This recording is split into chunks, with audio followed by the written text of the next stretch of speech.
اعوذ باللہ السمیع العلیم من الشیطان الرجیم بسم اللہ الرحمن الرحیم الذین یبخلون ویأمرون الناس بالبخل ویکتمون ما آتاهم اللہ من فضلہ وَأَعْتَدْنَا لِلْكَافِرِينَ عَذَابًا مُهِينًا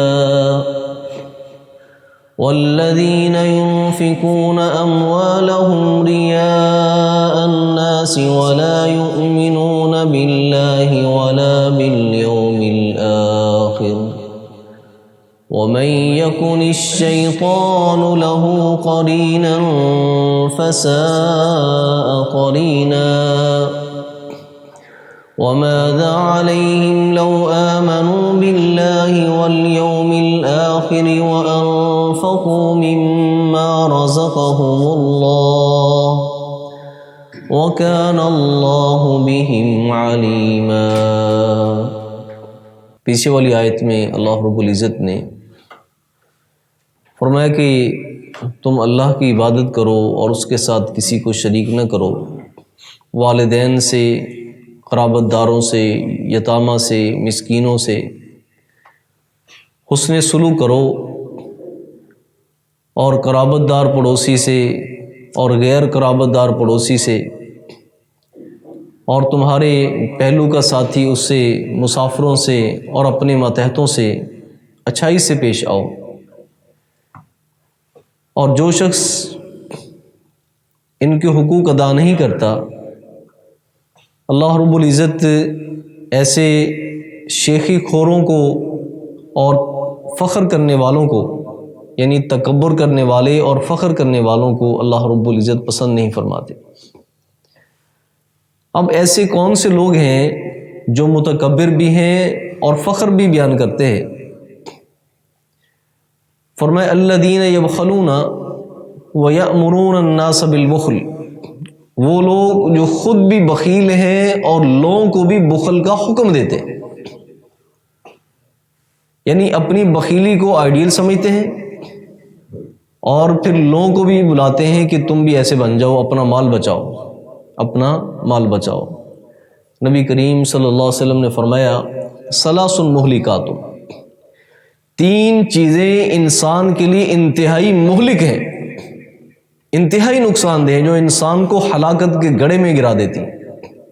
نمبر ایک، شح مطاع، ایسی بخیلی جس کی پیروی کی جائے، یعنی جسے آئیڈیل سمجھا جائے، وحوً متبع، اور ایسی خواہشات جس کی پیروی کی جائے، وإعجاب المرء بنفسه، اور انسان خود پسندی کا شکار ہو جائے۔ یہ تین چیزیں انسان کے لیے بڑی مہلک ہے۔ دیکھو اللہ رب العزت نے ہر چیز میں زکوٰۃ رکھی ہے۔ انسان کی اللہ نے اس کو اثر و رسوخ دیا تو اس کی بھی زکوٰۃ ہے کہ اس کا فائدہ لوگوں کو ہونا چاہیے۔ مال ہے تو اس کی بھی زکوٰۃ ہے کہ اس کا فائدہ لوگوں کو ہونا چاہیے، کیونکہ ایک انسان معاشرے میں پیدا ہوا ہے، ایک خاندان میں پیدا ہوا ہے، کہیں جنگل میں اکیلا نہیں آیا، اور اس کے ساتھ اس کی رشتہ داری ہے، قرابت داری ہے، پیچھے ہم نے اس کا ذکر پڑھ لیا اور اللہ نے حکم دیا کہ ان کو ان کا حق دو۔ لیکن یہ لوگ جہاں پر معاشرے کے دشمن ہیں وہاں پر اپنی ذات کے بھی دشمن ہیں، اپنی ذات کے بھی دشمن ہیں۔ اس لیے فرمایا کہ یہ تین چیزیں انتہائی مہلک ہیں، اور ان میں سے ایک مہلک چیز کیا ہے کہ انسان بخیلی کرے اور اسے آئیڈیل سمجھے۔ تو فرمایا کہ یہ متکبر اور فخر کرنے والے لوگ کون سے ہیں؟ جو بخل بھی کرتے ہیں اور لوگوں کو بھی بخیلی کا حکم دیتے ہیں۔ اور دوسرے نمبر پر وَيَكْتُمُونَ مَا آتَاهُمُ اللَّهُ مِنْ فَضْلِهِ، اور چھپا لیتے ہیں اس چیز کو جو اللہ نے ان کو اپنا فضل عطا کیا ہوتا ہے۔ جو اللہ کا فضل ہوتا ہے نا ان پہ، ان کو چھپا کر رکھتے ہیں، یعنی مال و دولت کو دبا کر رکھتے ہیں۔ ایسے لگتا ہے کہ جیسے اس سے بڑھ کر کوئی فقیر ہے ہی نہیں، اس سے بڑھ کر جو نا کوئی محتاج ہے ہی نہیں۔ ایسے ہمیشہ کنگال بنے رہنا، ہمیشہ مفلس بنے رہنا، اور جو نا وہ پراگندہ حالت میں رہنا، تو یہ شخص تو اپنی ذات کا بھی دشمن ہے۔ نبی کریم صلی اللہ علیہ وسلم نے فرمایا کہ اللہ رب العزت اس بات کو پسند کرتے ہیں کہ جب اللہ خالق کائنات اپنے بندے کو کوئی نعمت دیتے نا تو اللہ رب العزت پسند کرتے ہیں کہ اس نعمت کے اثرات اس بندے پہ نظر آنے چاہیے. اچھا پہنے، ٹھیک ہے، اچھا اس کا جوتا ہونا چاہیے، اچھے اس کے کپڑے ہونے چاہیے، اچھا اس کا لباس ہونا چاہیے، اس کا رہن سہن خوبصورت ہونا چاہیے. جو اللہ نے دیا ہے وہ اس کے اثرات اس پہ نمایاں ہونے چاہیے. یہ چیز تکبر کے، یہ تکبر میں نہیں آتی. تکبر کیا ہے کہ حقیقت کو جھٹلا دینا، حقیقت کا ڈینائی کرنا اور لوگوں کو اپنے سے کمتر سمجھنا. لوگوں کو اپنے سے کمتر سمجھنا، یہ کیا تکبر ہے. لیکن اچھا پہننا، اچھا کھانا اور اچھا رہن سہن یہ تکبر نہیں. تو اللہ رب العزت پسند کرتے ہیں کہ انسان کے اوپر اس کی نعمتوں کے اثرات نمایاں ہوں. تو یہاں پہ فرمایا وَيَكْتُمُونَ مَا آتَاهُمُ اللَّهُ مِنْ فَضْلِهِ. یہ وہ لوگ ہیں جو چھپاتے ہیں ان چیزوں کو جو اللہ نے ان کو اپنے فضل سے عطا کی. وَأَعْتَدْنَا لِلْكَافِرِينَ عَذَابًا مُهِينًا، اور ہم نے تیار کیا ہے کافروں کے لیے رسوا کن عذاب. مطلب کیا ہے کہ یہ صفات مومنوں کی نہیں ہونی چاہیے. یہ صفات مومن کی نہیں ہے.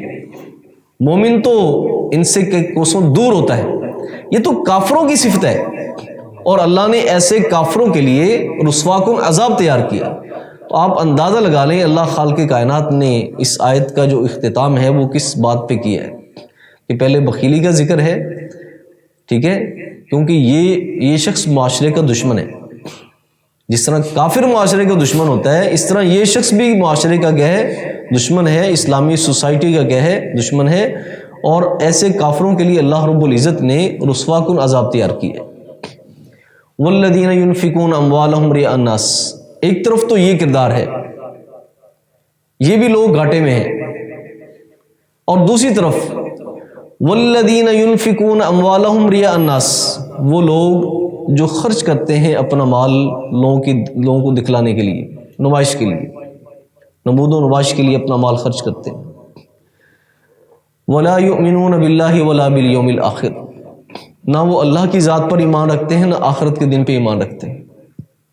یعنی جسے کہتے ہیں عربی زبان میں ایک مقولہ ہے کہ جب کسی آدمی میں دو برائیاں جمع ہو جائیں نا، دو جو نا کمیاں کوتاہیاں اس میں جمع ہو جائیں نا، کہ کہتے ہیں کہ ایک تو ردی مال ہے، ردی مال، اور دوسرا دیا بھی ڈنڈی مار کے ہوتا نا. ردی مال انسان دے جا لے جا اٹھا لے ہے بھی ردی مال، اور دیا بھی کیا ہے، کمی کے ساتھ، نقصان کے ساتھ، ڈنڈی مار کے دیا ہے. یہ اس آدمی کے لیے جو نا ایک ضرب المثل ہے کہ جس آدمی کے اندر دو برائیاں جمع ہو جائیں. اب دیکھو یہاں پر کیا ہے، مال بھی خرچ کیا وہ بھی دکھلاوے کے لیے، اور ساتھ کیا ہے اللہ اور آخرت کے دن پر ایمان بھی نہیں. تو اللہ فرماتے ہیں یہ وہ لوگ ہیں جن کے دوست شیطان ہے. فرمایا وَمَن يَكُنِ الشَّيْطَانُ لَهُ قَرِينًا، اور جس آدمی کا ہم نشین اور ساتھی شیطان ہو، فَسَاءَ قَرِينًا، تو یہ بہت برا ساتھی ہے. یہ بہت برا ساتھی ہے کہ شیطان جس کا ساتھی بن گیا نا. تو شیطان انسان کی اخلاقیات پہ کیا جناب اثرات مرتب کرتا ہے، انسان اس بات کا اندازہ نہیں کر سکتا. کس طرح انسان کو بد عقیدگی کے اندر جناب لے جاتا ہے، اس کا عقیدہ خراب کر دیتا ہے، اللہ رب العزت کی ذات کے بارے میں اس کے نظریات کو برباد کر دیتا ہے، اور کمزوروں کے بارے میں احساس اس کے دل سے ختم کر دیتا ہے، اور مال کی حوث جناب اس کے دل میں پیدا کر دیتا ہے. فرمایا کہ شیطان جس کا کیا ہو، ساتھی ہو، اس سے بڑھ کر برا ساتھی کوئی نہیں، جو انسان کو کہیں کبھی نہیں چھوڑتا. اللہ فرماتے ہیں وَمَاذَا عَلَيْهِمْ، کہ بھلا ان کا کیا نقصان ہوتا، بھلا ان کا کیا نقصان ہوتا، لو آمنوا باللہ والیوم الآخر، کہ اگر یہ ایمان لے آتے اللہ کی ذات پر اور آخرت کے دن پہ. وَأَنفَقُوا مِمَّا رَزَقَهُمُ اللَّهُ، اور خرچ کرتے اس سے جو اللہ نے ان کو رزق کے طور پہ دیا ہے، جو اللہ نے ان کو رزق دیا ہے، اگر یہ ایمان بھی لے آتے اور خرچ بھی کرتے. وَكَانَ اللَّهُ بِهِمْ عَلِيمًا، اور اللہ رب العزت ان کو خوب جانتے ہیں، ان کو خوب جانتے ہیں. تو حضرات گرامی، قرآن مجید کو پڑھ لیا جائے. قرآن مجید نے جتنی انفاق کی اہمیت اجاگر کی ہے نا، اتنی کسی اور چیز کی اہمیت اجاگر نہیں کی. اب سورہ البقرہ کے شروع سے پڑھ لیں، ٹھیک ہے، کہ وہ لوگ جو اپنا مال خرچ کرتے ہیں، جو ہم نے ان کو رزق دیا ہے اس میں سے خرچ کرتے ہیں. اور پھر مرتے دم انسان کے دل کے اندر جو خواہش پیدا ہوتی ہے نا، جو خواہشیں پیدا ہوتی ہیں، قرآن مجید نے وہ بھی ذکر کی ہیں. ان میں سے ایک تو یہ ہے کہ مالک مجھے چھوڑ دے، مجھے کچھ زندگی اور دے دے. وہاں پر ایک حسرت یہ بھی انسان کے دل میں اس وقت پیدا ہوتی ہے کہ لولا اخرتنی الی اجل قریب فاصدق واکن من الصالحین، کہ میں کچھ مال خرچ کر دیتا اور صدقہ کر دیتا اور نیک لوگوں میں شامل ہو جاتا. تو اس لیے اللہ رب العزت نے انسان کے اخلاق کے اندر بھی لوگوں کا حصہ رکھا ہے، اس انسان کے مال کے اندر بھی کیا ہے، لوگوں کا حصہ رکھا ہے. اور اس معاشرے اور سوسائٹی کی اہمیت کو انسان کو جو نا وہ جانچنا چاہیے اور اس کی اہمیت کو اپنے دل کے اندر بٹھانا چاہیے کہ یہ جو اللہ رب العزت نے میرے ساتھ چند افراد کا تعلق قائم کیا ہے، اس کے ان کے حقوق کیا ہیں، ان کے حقوق کیا ہیں. اور پیچھے ہم نے پڑھ لیا، قرآن مجید نے ڈیٹیل کے ساتھ بیان کر دیا. سب سے پہلا حق کس کا ہے؟ اللہ کی ذات کا. اس کے بعد کیا ہے؟ والدین کا. اس کے بعد کیا ہے؟ قرابت داروں کا. پھر معاشرے کے کمزور لوگ، یتیم اور مساکین. پھر قرابت دار پڑوسی، اس کا پھر گہرا حق ہے. پھر غیر قرابت دار پڑوسی، اس کا بھی تمہارے اوپر حق ہے، اور تمہارے پہلو کا ساتھی. پھر مسافر اور تمہارے متحد. یعنی معاشرے کے تمام افراد کو اللہ خالق کائنات نے ذکر کیا ہے کہ یہ وہ لوگ ہیں جو تمہاری طرف سے جناب حقوق کی ادائیگی کا یہ تقاضا کرتے ہیں.